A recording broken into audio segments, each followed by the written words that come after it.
Hey guys, Sally here. I thought this was going to start off as a cautionary tale, but as it turns out, it worked out just fine. Stay through to the end to find out what all happened and what's coming up next.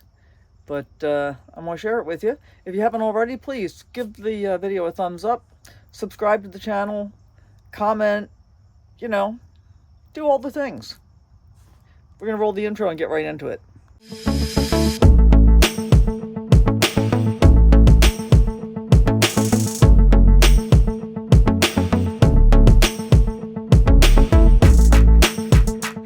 A fair amount of activity here in this little town going on 8 o'clock at night.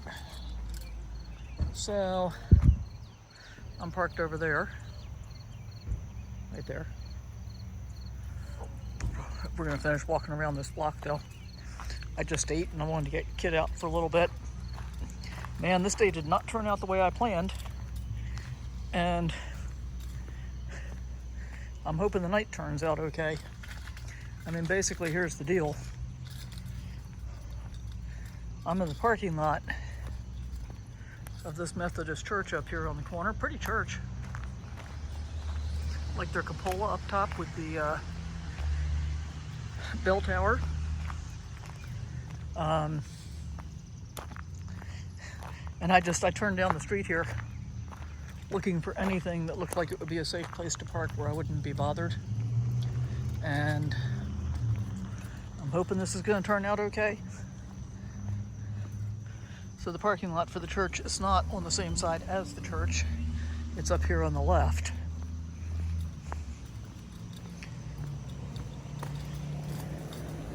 And this is one of the things that I'm loving about the new rig.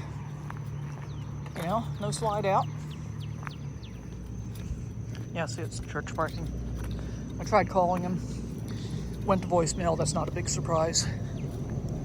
But yeah, I might get back inside and then I'll tell you about what went on today and how we ended up here.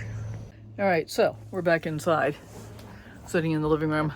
I have all the lights off. I'm trying to be like super stealth, so I won't be really noticeable. But here's what happened. I started off today. I was at the Airstream Terraport in Jackson Center, Ohio, and I actually stayed there for 2 nights. Really cool location. If you're, it's where the Airstream factory service is. So if you're having service done, you don't pay to camp. And if you're not having service done, like me, because I'm in an SOB, that's some other brand, in case you were wondering, it's $10 a night, full hookups. So I stayed for 2 nights. We did a bunch of walking around yesterday, did some geocaching, that was fun. And I had the opportunity to get some work done. And so this morning was Thursday, and somehow I'd lost track of the fact that I needed to finish editing a video to get out for this afternoon. So I sat there this morning to do that, because I had a screaming hot signal, so that was awesome. And I just kept, you know, working. And then part of the reason that I wanted to be there was that I wanted to use the full hookups. As in I wanted to be able to dump before I left. And I wanted to be able to do it where I knew I was going to have water to be able to flush the tanks. Because that was the first time I dumped tanks in this rig, by the way, whose name is Henry. I've named him. And if you want to know why, actually I'm going to say guess why first. And then I'll reveal that in another video why I chose Henry. So, when I was still editing video at 10:30 this morning, I'm thinking, well, it's going to be noon by the time I get out of here. Which turned out to be pretty true. And on the one hand, you'd say, you know, you've been living in an RV for a couple of years and you certainly, full-time, and you certainly have, you know, done plenty of RVing. What would be the big deal about dumping tanks? Well, the big deal with Henry is that you don't use a regular sewer hose. It has a macerator pump, and I hadn't done it before, and, you know, so it runs off of electricity, and I don't have solar yet, so I wanted to be plugged in. I didn't want to have to run the generator. I don't know if you have to run the generator. I've got a friend that has a Phoenix Cruiser. I'm going to ask her about that for future. But, you know, I didn't want to take a chance on it. So, it was shortly after 12 o'clock by the time I finally hit the road. And the first thing I wanted to do today was visit the Huffman Prairie Visitors Center in Fairborn, just outside of Dayton, Ohio, which is in honor of Wilbur and Orville Wright. A whole interesting story there. I did a bunch of video about that. That'll show up someplace. But basically, I'd seen where they did the original flight in Kitty Hawk in December of 1903, but then they brought the plane back to Dayton, which is where they were from originally, and did a bunch of tweaking and improvements and stuff like that over the next 2 years. And they were really pretty responsible for, you know, what we know as modern flight now. They had all kinds of innovations and stuff that were like super, super cool. So I went to the visitor center, and because of Kit, didn't spend a whole lot of time looking at all the interpretive exhibits. I would have liked to have spent a little bit more, but I also didn't want to, you know, creep him out too much being alone. And we were able to get out and walk around the memorial itself. And then I spent the next, I don't know, hour and a half trying to find the Hoffman Prairie Field where they actually did all the work, which is another part of the park. And I kept getting hung up in the Wright-Patterson Air Force Base traffic scenario, where twice, I mean, I ended up where I almost was going to have to go through the gate guard. I knew I didn't want to do that. So ultimately, I pulled into the base golf course and turned around and then finally said, yeah, I'm done with this. Now, I had originally planned this day so that I was going to be spending a little bit more time around the Dayton area, and then I was going to go south, kind of out of my way, to go to a Harvest Toast location. And I'm not going to name what it was, but I put in the request for the Harvest Toast location day before yesterday, and the guy called me and he said, hey, you know, here's the deal. We actually close for a couple of weeks every summer, and we've been on vacation. We're just getting back in town, but we don't reopen until Saturday. And it was a location at which I wanted to use what they had available. A pizza joint. I wanted a pizza today. And he said, but you know, if you want to go anyway, you're welcome to do that. No big deal. And I thanked him, and I thought, you know, maybe I'll just do that. It'll be simple. But then I also realized one of the things that's going on with Henry is because I don't have solar, if I don't have hookups, I don't really want to do much in the way of cooking. I don't want to have to run the generator in order to be able to, you know, to use my Instant Pot or my air fryer and that kind of thing. Can I cook on the stovetop? Yeah, I can. I'm just out of practice, I think. So I'll get used to it. I'm going to have to get used to it for a while.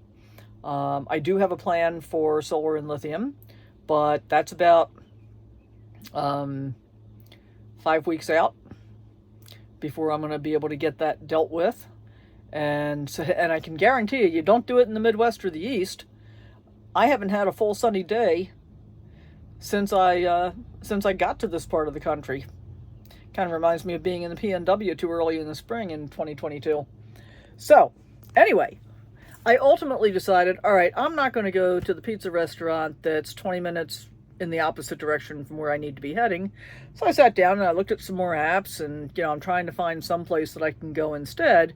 And my go-to apps for free camping are Campendium, freecampsites.net, overnight parking.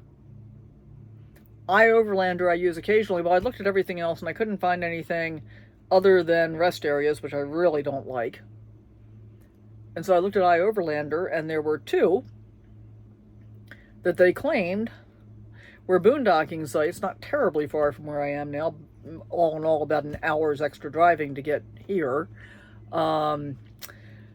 So I went to the first one, which looked more appealing to me, and as I'm approaching it, I mean, I'm like, you know, half a mile away, and I saw a little parking area, and I looked across and I saw a red sign, and I said, I bet that's a sign that says no camping or overnight parking.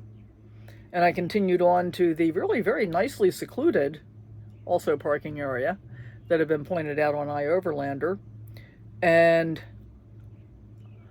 I had to get out and walk up to it to read the sign, but the sign said, hunting, fishing, and some other stuff, teaching your dog how to bird, all that's allowed. No overnight parking, no camping. I'm like, crap. And maybe I could have taken a chance, and maybe it would have been okay. It was pretty remote. It was probably fine. But I don't want to be a scofflaw. And what I mean by that is, if it's posted, don't do it. There's already enough difficulty being able to find enough places for full-timers to be able to be off-grid and do it legally and responsibly. The more people that take advantage of things that are marked no overnight camping, and they do it anyway, the less is going to be available for us as time goes on. So I turned around, headed back down the road, detoured again for another 15 or 20 minutes to the other place. And in fact, when I turned off the main road into the road that leads down to the other place that I was going to try, I pulled over to the side a bit because there was a guy in a pickup truck behind me that had turned onto the same road, two guys actually. And they pulled up next to me, rolled down the window, and asked me if I was lost. I said, well, not exactly. Looking for a place to camp overnight, and there's supposed to be something down here a ways. And he said, yeah, you can go down the end of the road and park down there, but there's nothing there. I said, all right, that sounds good. So I got down near the end of the road, and it said, road closed 500 feet. And like right at that sign, it started going steeply downhill and deep into the woods. And I don't like deep woods. I just don't. I don't like the feel. I'd rather have something that's more open, and, it was whatever time it was at that point, probably like 5:30, maybe 6 o'clock already. And it was just like super dark and kind of, slimy because it's wet. And I didn't want to be in that. So I carefully turned around again, which was a little bit more difficult in that location, and headed back out, thinking I was going to go. First, I thought I was going to go back to the little town that I had come through to see if there was anything there I might be able to do. Worst case scenario, go to a rest stop. And for whatever reason, I put in my destination for tomorrow and started heading in that direction. I'm actually only like 2 miles away from where I intend to be in the morning, so that's kind of cool. And this is how I wound up in Bainbridge, where I'm stealth camping in the church parking lot, and I hope it all goes well. I'll let you know in the morning. We'll see how it turns out. So, turns out it went really well. No knock at the door, no disturbance overnight. It was really very pleasant. And Kit and I got up in the morning, went for a lovely walk through the town, and then got on the road and went to our next destination. So last night, I stayed at a Harvest Toast location where for $10, I had a 50 amp hookup, which I had to step down to 30 because that's what I am. And I was able to run my AC. I was able to have my my router working and all of those things. Sit and watch TV last night, so that was okay. I don't really want to pay a whole lot of money for campgrounds especially when I'm only staying one night. I mean, it's just a place to park and sleep. If it was, I'm going to hang out for a few days, that's different.